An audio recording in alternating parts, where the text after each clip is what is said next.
ආයුබෝවන් අද මම හදන්නේ රාබු වලින් ව්‍යංජනයක්. ඉතින් මං හොඳ අලුත් රාබු ගෙඩියක් අරන් තියනවා කොලත් එක්ක තියෙනවා. ඉතින් මම මේ රාබුයි කොලයි දෙකම දාගෙන තමයි මේ ව්‍යංජනය හදන්නේ.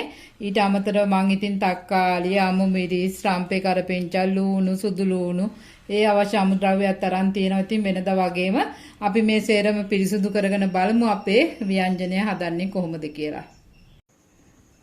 මං දැන් මගේ අමුද්‍රව්‍ය ටික සේරම පිරිසුදු කරලා අරගෙන තියෙන්නේ. අපිට දැන් තියෙන්නේ මේක ඊටාම චූටියට කපා ගන්න තියෙන්නේ. ඉතින් කපාගෙන ලුණු වතුර එක වගේ දාලා මිරි කරගෙන අරගන්න ඕනේ.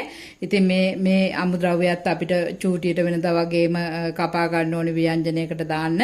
ඉතින් මම මේ වෙලාවේ අද වෙනම භාජනයක් මේ සිටි මොබයිල් වෙතින් මට අනුග්‍රහය දක්වපු ෆුඩ් ප්‍රොසෙසර් කියන එක පාවිච්චි කරනවා. ඉතින් මේ භාජනය මට සිටි මොබයිල් පිළියන්දල වෙතින් තමයි අනුග්‍රහය දැක්වුවේ. ඉතින් ඒගොල්ලෝ ගාව මේක විකුණන්න තියෙනවා. බොහොම සුළු මුදලක් වෙන්නේ. ඉතින් ඕගොල්ලන්ටත් පුළුවන් අවශ්‍ය නම් පිළියන්දල ප්‍රදේශයේ කෙනෙක් නම් ඒකෙන් ඒක අරගන්න. ඉතින් මම ඒගොල්ලන්ට මේ වෙලාවේ ස්තුතිවන්ත වෙනවා මට මේ භාජන අනුග්‍රහය දැක්වුවට. ඉතින් ඒක කරන්ට් එකට ගහලා මේ ආමුද්‍රව්‍ය ටික පොඩි කෑලි වලට කපලා දාලා ඉවරලා අපිට පොඩියට කෑලි කපාලා අරගන්න පුළුවන්. මම ඒක පෙන්නන්නම්. ඉතින් එහෙම මම අද මේක දාලා අරගන්නවා. ඉතින් ඕගොල්ලන්ට පුළුවන් එහෙම නැත්තම් මේ භාජනේම ඕනේ නැහැ. පොඩියට කෑලි කපලා අරගන්න. වෙනද වගේම ලියලා අරගන්නත් පුළුවන්. ඉතින් මේ අමුද්‍රව්‍ය ටික සේරම කපාගෙන අපි බලමු ඊළඟට අපේ මේ ව්‍යංජනය හදන්න මොනවද කරන්න කියලා.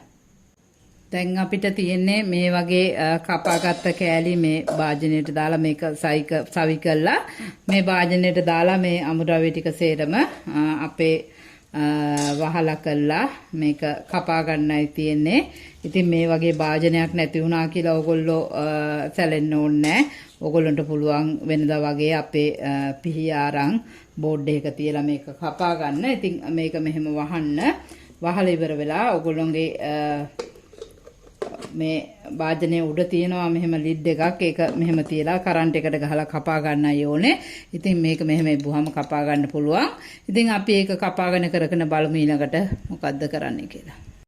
දැන් අපි මේ අමුද්‍රව්‍ය ටික කපා ගත්තා. අපිට පුළුවන් මේ භාජනයෙන් දැන් මේක අරගන්න. මේ බලන්න ඕගොල්ලෝ හොඳට මේක කැපිලා තියෙන්නේ. ඉතින් මේ ගානට කැපුණාම ඇති. දැන් අපිට මේක ලුණු වතුර එකකට අක් ගාලා දාලා පොගෝලා මේ ඒ වෙලාවම චනිකව මිරිකලා ගන්න ඕනේ. ඉතින් අපි ඒක කරගමු. කරගෙන අපි බලමු අපේ මේ ව්‍යංජනය පිළියෙල කරගන්නේ කොහොමද කියලා.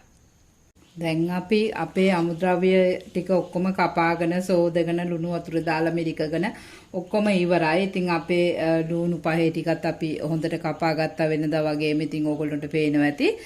දැන් අපිට තියෙන්නේ මේක අපේ භාජනයට කලවම් කරන්න. මම ලුණු සුදු ලුණු සේරම මේක මේ අපේ කපාගත්ත රාබු එකට කලවම් කරනවා. රම්පේ කරපිංචා සේරම කලවම් කළා. අපේ තුන පහ ටිකත් මේකට යොදා ගන්නවා. අපි තක්කාලි ටිකක් දාගත්තා.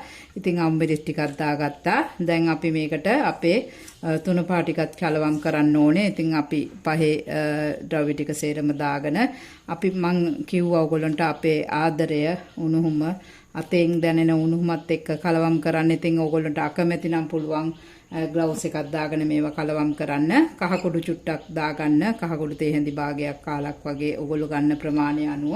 ඊට පස්සේ ඕගොල්ලන්ට පුළුවන් මේකට 3-5 කුඩු දාගන්න. ඊට පස්සේ ඕගොල්ලන්ට පුළුවන් මේකට මිරිස් කුඩු ඕගොල්ලෝගේ රස අනුව දාගන්න. ඊට පස්සේ ඕගොල්ලන්ට පුළුවන් මේකට ලුණු කුඩු ටිකක් දාගන්න. ඉතින් ලුණු කුඩු ටිකක් දාගෙන ඊට පස්සේ ඕගොල්ලන්ට පුළුවන් මේකට කැමති නම් විතරක් උඹල කඩ කුඩු ස්වල්පයක් දාගෙන මම නම් මේවා අතේ ගෙදර කන්න හදන හින්දා ආදරයත් එක්ක කැටි කරලා මම මේවා අතේ කලවම් කරගන්නේ. ඉතින් මේ ආදරය දෙන අපේ ආහාරය අපි මෙහෙම කලවම් කරගෙන මද වෙලාවක් මෙහෙම තියලා තියමු. මේ ආහාරයට අපේ 3-5 ද්‍රව්‍ය උරා ගන්න මද වෙලාවක් වහලා තියාගමු. ඊට පස්සේ බලමු අපි අපේ ආහාරයට පිළියෙල කරගන්න මොනවද කරන්න කියලා. ඕගොල්ලන්ට පේනවා ඇති මම මේකට එකතු කරගත්තා ගොරකබි දෙකක් මම දැන් මේක ලිපේ තියලා තියෙන්නේ. දැන් අපේ 3-5 ටික හොඳට කලවම් වෙලා තියෙන්නේ. මම මේකට දියකිරි ස්වල්පයක් එකතු කරනවා මේ ව්‍යංජනය පිස ගන්න. මම තෙල් මුකුත් දාලා නැහැ. අපේ 3-5 කාපු ව්‍යංජනය තමයි දැන් මම ලිපේ තියලා තියෙන්නේ. ඉතින් අපි මද වෙලාවක් මෙහෙම ලිපේ තියලා මේ ව්‍යංජනය බලමු. පැහැුණාම මොනවද අපි ඊළඟට කරන්න කියලා. දැන් අපේ ව්‍යංජනය දීකිරේ හොඳට ඉදිලා තියෙන්නේ. දැන් ඕගොල්ලන්ට පුළුවන් මේ වෙලාවේ මේකට මිටි කිරි ටිකක් එකතු කරන්න. ඉතින් මම බොහොම ස්වල්පයක් තමයි එකතු කරන්නේ ව්‍යංජනේ ගානටම වගේ. ඉතින් ඒකම ඕගොල්ලන්ට පුළුවන් මේකට මේ වෙලාවේ සීනි තේ හැඳි භාගයක් වගේ එකතු කරන්න. ඉතින් ඒක රසය ඉස්මතු වෙන්නයි 3-5 රසය ඉස්මතු වෙන්නයි අපි දාන්නේ. ඉතින් ඒක කැමති කෙනෙකුට විතරක් එකතු කරගන්න පුළුවන්. ඒක එකතු කරගන්න ඕනේ කියලා දෙයක් නැහැ. ඉතින් මේ ව්‍යංජනයට ඒක එකතු කරාම 아무තු රසයක් දැනෙනවා. ඉතින් මේකත් පොඩ්ඩක් පැහැෙනකන් අපි ලිපේ තියලා තියමු. ඉතින් ඕගොල්ලෝ මේ වෙලාවේ ලුණු බලන්න, ලුණු ඇඹුල් බලන්න. බලලිවල ඕගොල්ලන්ට පුළුවන් ඕනනම් ඇඹුලම ගොරක දාපු හින්දා ඇඹුල මදි නම් අවසානයේ ව්‍යංජනය බාලිවල දෙහිස්ම පොඩ්ඩක් එකතු කරගන්න. ඉතින් මේ වෙලාවේ ලුණු බලන්න, ලුණු මදි නම් ලුණු දාගන්න. එහෙම දාලිවල අපි මේ ව්‍යංජනයට මද වෙලාවක් තියලා බලමු ඊළඟට මොකද කරන්න කියලා. අපි දැන් අපේ ව්‍යංජනය ටික ඉදෙනකන් අපි ටෙම්පරාදුවක් හදාගමු. සුදු ලුණු ටිකක් දානවා. ඒ වගේම අපි කරපිංචා කොළ ටිකක් දානවා. ඉතින් ඉඳලා අපි අබටික දාලා අබටික සුපුරනකන් ඉඳලා අපිට පුළුවන් ගෙදර තියෙනවා නම් වීලි විහාර කොළ ටිකක් මේ වෙලාවේ දාගන්න. සොදුරු චුට්ටකුත් දාගන්න. සොදුරු චුට්ටකුත් දාගෙන මේක සුපුරනාට පස්සේ මිරිස් කුඩු හරි මිරිස් කෑලි ටිකක් හරි දාලා මේක පුළුවන් අපිට අපේ ව්‍යංජනයට යොදන්න. ඉතින් අපි බලමු ඒක කරන්නේ කොහොමද කියලා. අපි දැන් අපේ ව්‍යංජනය ඉදිලා ඉවරයි. අපිට දැන් තියෙන ටෙම්පරාදුව එකතු කරගන්න. අපි හදාගත්ත අපේ ටෙම්පරාදුව මේකට එකතු කරගමු. එකතු කරලා කවලම් කරගෙන දැන් අපේ ව්‍යංජනය හැදිලා ඉවරයි. ඉතින් මේ ටෙම්පරාදුව අනිවාර්යෙන් දාන්න ඕනේ කියලා එකක් නැහැ.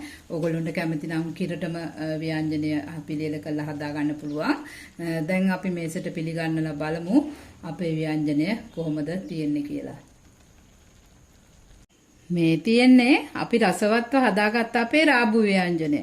ඇත්තටම මේක දිහා බැලුවාම නම් මොනවද කියලා කියන්නත් අමාරුයි. අපි ඒ අර පොඩියට කපාගත්ත හින්දා. ඉතින් ඕගොල්ලන්ට පුළුවන් මේක වෙනද විදියටම හැඩයට කපාගෙන දිගට කපාගෙන වුණත් උයා ගන්න.